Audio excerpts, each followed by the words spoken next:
To the left.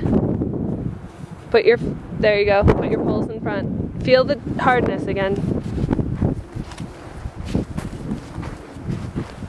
To the left. Good. Now the trail goes right. Trail goes left. Feel the hardness of the trail. I'm nearly a mile in on the Black Ridge Trail, in the depths of Colorado National Monument. I've taken along my friend and coworker, Jenny Wright, to help guide me along as I hike blindfolded. My question is, how do I interact with the wilderness when I can't see anything? Could I stand out on an overlook and hear the vast movement of space? Would I be able to walk, feeling the trail on my boots? Could I even stay on the trail and understand which way was straight? I met with Eric Weinmeier, the only blind individual to climb Everest, to see what his advice would be. I think the outdoors can feel like an inaccessible place. It can feel hostile, it can feel chaotic, there's no pattern, and when you're blind, that amplifies.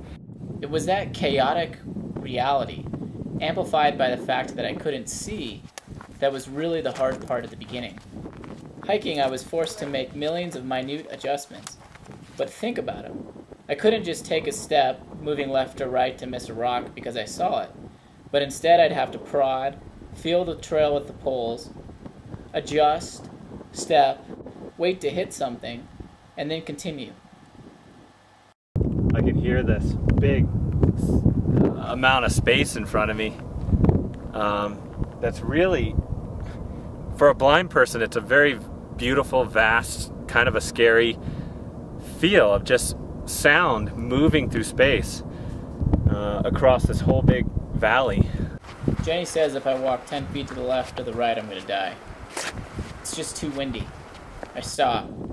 I take a second, tilt my ears, and listen, but nothing comes out, just the rushing sound of the wind. It's frustrating. Eric mentioned that I should be able to hear this, but I'm not.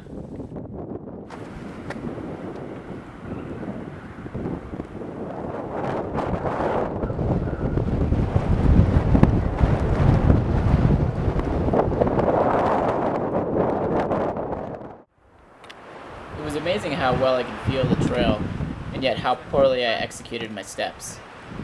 Hiking across rock, it was pretty easy to tell where one started and where one ended, but I had trouble figuring out just how high they were, and if I was to step down, was it 2 feet, 3 feet, a foot? Every time I took a step, I would have to feel the trail and judge, was I on it? Was that hard pack? Was that soft dirt?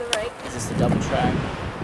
Walking across the ridgeline was definitely one of the hardest parts, but also one of the parts that I started noticing just how surreal hiking blind was.